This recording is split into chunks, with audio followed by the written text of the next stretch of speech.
अच्छी और सच्ची खबर में सबसे पहले बात भारतीय सेना की, जिसके हथियारों के जखीरे में जल्द ही एक और घातक ड्रोन शामिल होने जा रहा है। इस ड्रोन का नाम नागास्त्र 1R है, जो कि एक स्वदेशी आत्मघाती ड्रोन है। जानकारी के मुताबिक भारतीय सेना ने solar defence and aerospace limited को करीब 450 नागास्त्र 1R लॉटरिंग एम्यूनिशन खरीदने का ऑर्डर दिया है। ये ड्रोन चाहे दिन हो या रात दुश्मन के बंकर, लॉन्च पैड और अन्य सैन्य ठिकानों पर हमला करने में पूरी तरह से सक्षम है।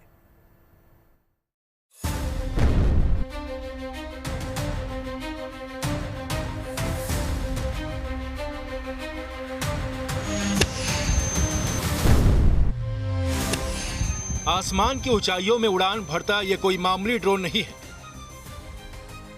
बल्कि ये है एक आत्मघाती ड्रोन जिसका नाम नागास्त्र 1R है, जिसे जल्द ही भारतीय सेना के जखीरे में शामिल करने की तैयारी चल रही है।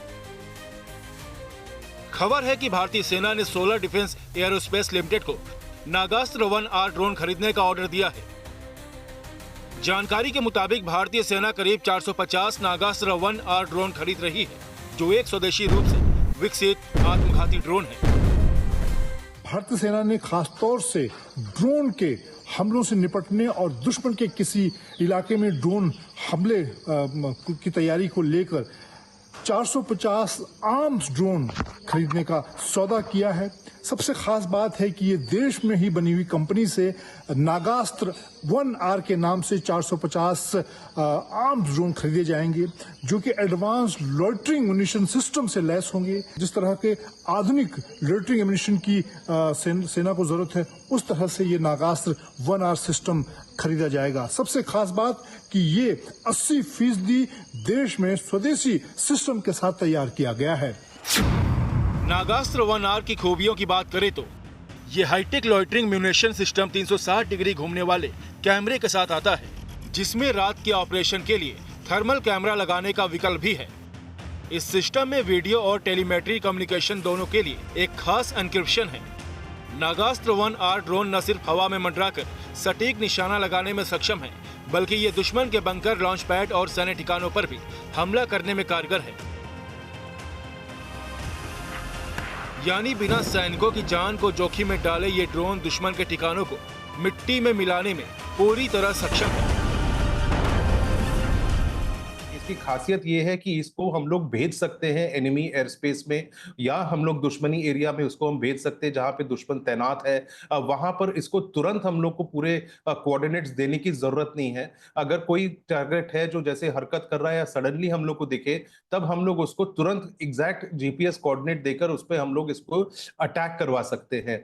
और इसकी जो एक्यूरेसी है, 2 मीटर्स तक की एक्यूरेसी, इसकी बहुत तगड़ी एक्यूरेसी है।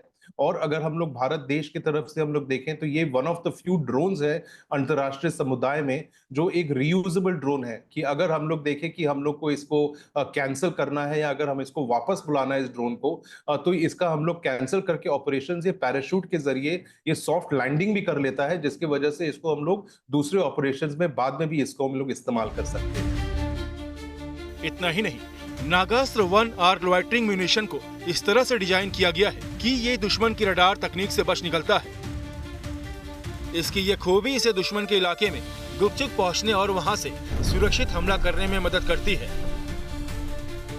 सेना में शामिल करने से पहले नागास्त्र 1R का लद्दाख जैसी दुर्गम जगहों पर परीक्षण भी किया जा चुका है, जिसमें ये ड्रोन सभी पैमानों पर खरा उतरा। खास बात यह है कि सेना की जरूरतों के मुताबिक ही नागास्त्र 1R पूरी तरह से देश में बना है और इसमें 80% से ज्यादा स्वदेशी सामग्री का इस्तेमाल हुआ है। डिफेंस एक्सपर्ट भी मान रहे हैं कि नागास्त्र 1R हिंद के दुश्मनों के खिलाफ गेम चेंजर साबित हो सकता है। ड्रोन्स वॉरफेयर का जो है आज के तारीख में उसकी एक बहुत यूटिलिटी हो रखी है। मॉडर्न वॉरफेयर में ड्रोन्स के बिना अभी आज के तारीख में कोई लड़ाई नहीं लड़ी जाएगी, क्योंकि एक स्टैंड ऑफ डिस्टेंस के साथ जब लड़ाई लड़ रहे हैं जहां पे हम लोग के कांटेक्ट नहीं हो रहे हैं ट्रूप्स का, तो उसमें लॉस ऑफ लाइफ भी कम होता है जो अटैकर है। और साथ ही साथ एक बहुत ज्यादा साइकोलॉजिकल और जिस तरीके से वो डैमेज कर सकता है एक छोटा सा ड्रोन दूसरे एनिमी के टेरिटरीज पे और एनिमी के टारगेट्स को, तो एक बहुत कॉस्ट इफेक्टिव ये चीज हो जाता है।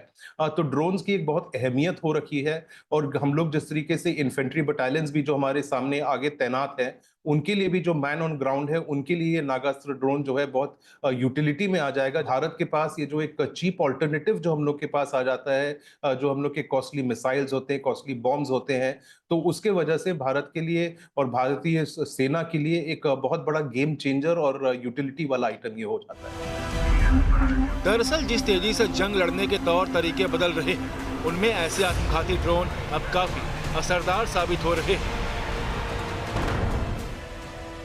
चाहे रूस यूक्रेन जंग हो, मौजूदा इजराइल और ईरान जंग हो, या फिर ऑपरेशन सिंदूर हो, ऐसे सुसाइड ड्रोन की उपयोगिता काफी बढ़ गई है।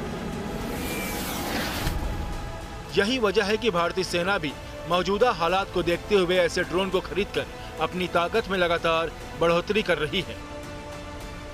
दिल्ली से मंजीत नेगी के साथ bureau report, good news today. दुनिया भर में फैले भगवान जगन्नाथ के करोड़ों भक्तों को 27 जून का बेसब्री से इंतजार है। इसी दिन आपको बता दें, भगवान जगन्नाथ की भव्य रथ यात्रा का शुभारंभ होगा। भगवान जगन्नाथ के सबसे बड़े धाम उड़ीसा के पुरी में इसके लिए जोरदार तैयारियां की जा रही है। तैयारियों पर मुख्यमंत्री मांझी की पैनी नजर है। अहमदाबाद में रथ यात्रा से पहले भगवान जगन्नाथ, बलभद्र और सुभद्रा के लिए खास तौर से नए वस्त्र और आभूषण भी तैयार किए गए हैं। मतलब भगवान के भव्य और दिव्य रथ यात्रा की तैयारियां अंतिम चरण में पहुंच चुकी हैं।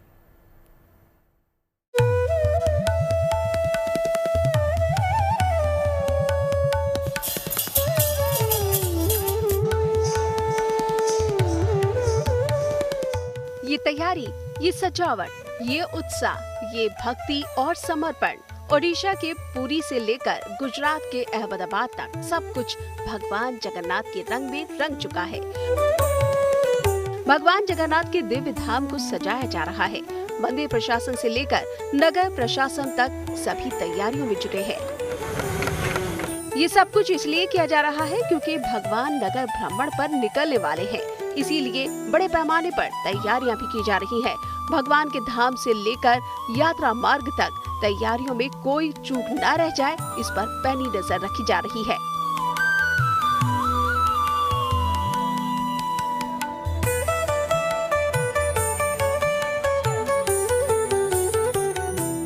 भगवान जगन्नाथ 27 जून को पुरी में पारंपरिक विधि विधान के साथ रथ पर सवार होकर नगर भ्रमण पर निकलेंगे।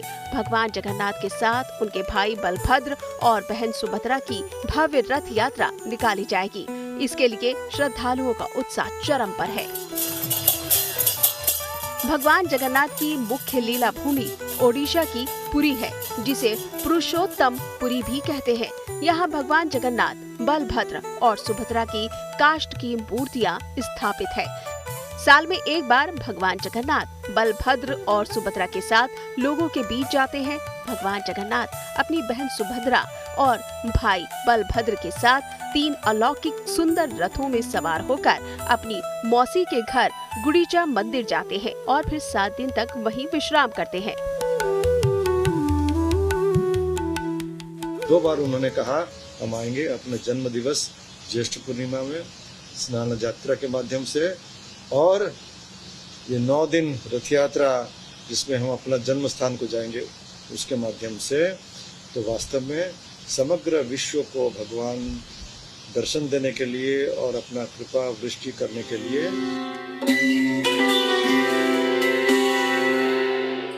भगवान जगन्नाथ की भव्य रथ यात्रा में लाखों की तादाद में भक्त पहुंचते हैं। ऐसे में सुरक्षा एक बड़ा मुद्दा होती है। बड़ी संख्या में आने वाले श्रद्धालुओं को लेकर प्रशासन सजग है और तैयारियां पहले से ही चल रही है। मुख्यमंत्री मोहन चरण मांझी के मुताबिक रथ यात्रा की तैयारी पूरी हो चुकी है। सारी दुनिया के लोग इसी दिव्य अवसर का इंतजार कर रहे हैं। इसके लिए पूर्व प्रस्तुति पहले से ही अधिकारी लेवल पर, एडमिनिस्ट्रेशन लाइन पर और उनके साथ साथ एक मिनिस्ट्री कमेटी भी हम बनाए थे और सब कमेटी आज फॉर टाइम वो सब बैठक प्रस्तुति ऑलरेडी कंप्लीट हो चुका है। हाई लेवल बैठक के बाद सीएम मांझी ने कहा कि सुरक्षा के व्यापक इंतजाम कर लिए गए हैं। भगवान की रथ यात्रा का ये दिव्य आयोजन निर्विघ्न और भव्य तरीके से संपन्न हो, इसके लिए विशेष तैयारियां की गई हैं। आज जो बैठक था इसी आधार पर बेसिकली सिक्योरिटी पॉइंट में कैसे अच्छा रहे और कोई भी घटना ना घटे, इसी आधार पर फोकस करते हुए हम उसको फोकस किए हैं। और निश्चित रूप से हम महाप्रभु जगन्नाथ की कृपा से और उनका भरोसा से और उनका आशीर्वाद से हमने निश्चित रूप से अच्छा ढंग से ये रथ यात्रा उत्सव को, महाप्रभु जगन्नाथ की विश्वप्रसिद्ध रथ यात्रा को हम संपूर्ण कर सकें कि इस आधार पर उनको ये प्रार्थना की है, निश्चित रूप से अच्छा ढंग से परिचालना हो। एक तरफ सरकार तैयारियों में व्यस्त है तो दूसरी तरफ रथ यात्रा के लिए कलाकार भी दिन रात काम कर रहे हैं। भगवान जगन्नाथ मंदिर परिसर को पारंपरिक चित्रकारी से सजाया संवारा जा रहा है। वो जो होता है वो एक बहुत बड़ा फेस्टिवल, इंटरनेशनल फेस्टिवल है। वो जो रथ यात्रा है ना, इंटरनेशनल कार फेस्टिवल, इसीलिए वो फेस्टिवल के लिए हमारा सबका घर में जो ब्यूटिफिकेशन करते हैं, वो जो सारी साज सज्जा करते हैं, वो इसी के लिए, वही फेस्टिवल के लिए वो सब डेकोरेटिव होते हैं। वही जो डेकोरेशन होते हैं ना, उड़ीसा का ट्रेडिशनल मोटिव चित्ता बोलते हैं इनको, वही चित्ता को लेके हम काम करता हूँ। इसी का ऊपर रथ चलेगा, 3 रथ चलेगा। अहमदाबाद की बात की जाए तो इस बार यहाँ रथ यात्रा का 148वां साल है। यहाँ जमालपुर के जगन्नाथ मंदिर से निकाली जाने वाली रथ यात्रा के लिए श्रद्धालुओं का उत्साह देखते ही बनता है। भजन कीर्तन करते श्रद्धालु यहाँ भगवान के दर्शन के लिए उमड़ रहे हैं और रथ यात्रा की तैयारियों में भी जुटे हुए हैं।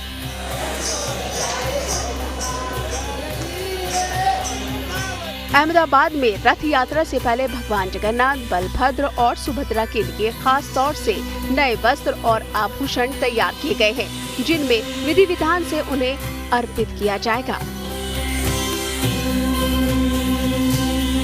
रथ यात्रा के लिए अहमदाबाद पुलिस प्रशासन तैयारियों को अंतिम रूप देने में जुटा है। इसी सिलसिले में यहां पुलिस की ओर से मंदिर परिसर में इंतजामों का जायजा भी लिया गया। खास बात यह है कि इस बार रथ यात्रा के दौरान क्राउड मैनेजमेंट के लिए एआई का इंतजाम भी है।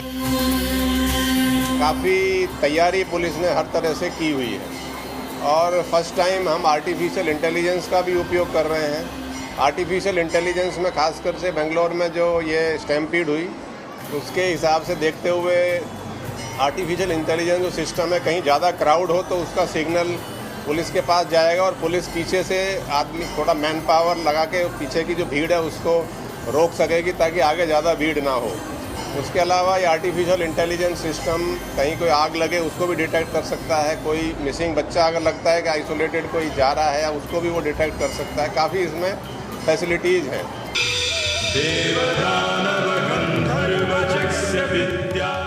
पुरी और अहमदाबाद के अलावा देश के कई और शहरों में भी भगवान जगन्नाथ की भव्य रथ यात्रा निकाली जाती है।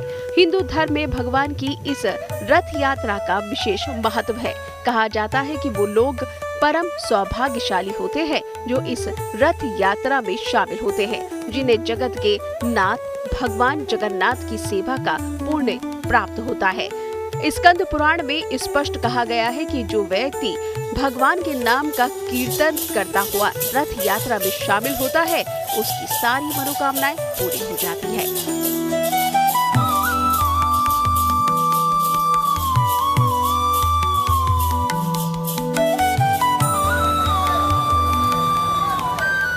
Bureau report, good news today. और अब बात मानसून की। दक्षिण पश्चिम मानसून अगले 24 घंटों में देश की राजधानी दिल्ली में दस्तक दे सकता है, क्योंकि मौसम विभाग ने 24 जून को दिल्ली में मानसून के आने का पूर्वानुमान जताया है। अगर ऐसा होता है तो ये 2013 के बाद की सबसे जल्दी मानसून की तारीख मानी जाएगी, क्योंकि साल 2013 में मानसून 16 जून को दिल्ली पहुंचा था और उसके बाद से अब तक इतनी जल्दी मानसून की एंट्री नहीं हुई है।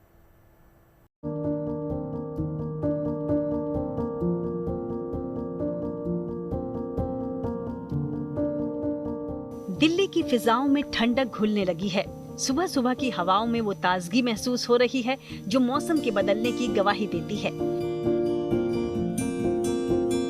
उमस और तपिश भरी गर्मी के लंबे दौर के बाद अब वो लम्हा बस आने वाला है जब बादल बरसेंगे, जब हवा में हल्की ठंडक महकेगी और जब दिल्ली की रग रग में खुशनुमा मौसम की दस्तक होगी। क्योंकि गर्मी से जूझती राजधानी में अब राहत की बूंदें जो गिरने वाली हैं और दिल्ली पर मॉनसून मेहरबान होने वाला है। मौसम विभाग के अनुसार दिल्ली में 24 जून को मॉनसून पहुंचने की उम्मीद है और अगर ऐसा होता है तो पिछले 12 साल का रिकॉर्ड टूट सकता है। साल 2013 के बाद ऐसा पहली दफा होगा जब मॉनसून जून के महीने में दिल्ली में एंट्री लेगा। 2013 में 16 जून को पहली मॉनसूनी बारिश हुई थी। पिछले साल मॉनसून 28 जून को, 2023 में 25 जून को, 2022 में 30 जून को और 2021 में 13 जुलाई को मॉनसून दिल्ली पहुंचा था। फिलहाल दिल्ली में उमस भरी गर्मी का दौर एक बार फिर से शुरू हो गया। हालांकि इससे पहले प्री मॉनसूनी फुहारों ने दिल्ली को खूब तरबतर किया।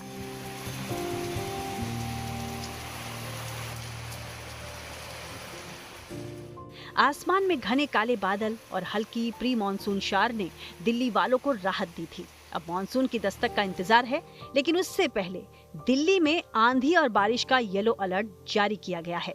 यहाँ 30 से 50 किलोमीटर प्रति घंटा की रफ्तार से हवाएं चलने के साथ ही गरज के साथ हल्की से मध्यम बारिश होने की संभावना है। दिल्ली में 27 जून तक आसमान में बादल छाए रहने, गरज के साथ मध्यम से हल्की बारिश होने के आसार हैं। तो बंगाल की खाड़ी से उठे मॉनसूनी बादल अब दिल्ली की दहलीज पर हैं। यानी इस बार मौसम ने सरप्राइज दे दिया है। जो 12 साल में नहीं हुआ वो इस बार होने वाला है और एक बार फिर दिल वालों की दिल्ली को मिलने वाली है खुशनुमा मौसम की सौगात। देश के तमाम राज्यों में इस वक्त मॉनसून जो है वो दस्तक दे चुका है, लेकिन हर किसी को इंतजार था कि उत्तर भारत में मॉनसून कब पहुंचेगा। तो दिल्ली वालों के लिए सबसे पहले ये गुड न्यूज़ कि 24 जून की एक तारीख जो है IMD यानी मौसम विभाग की ओर से जारी की गई है, जिस दिन दिल्ली में मॉनसून जो है वो दस्तक देगा और ये एक रिकॉर्ड टूटेगा 2013 के बाद, क्योंकि 16 जून को 2013 में जो है मॉनसूनी बारिश जो है वो दर्ज की गई थी और इस बार 24 जून की तारीख मौसम विभाग की ओर से जो है वो जारी की गई है।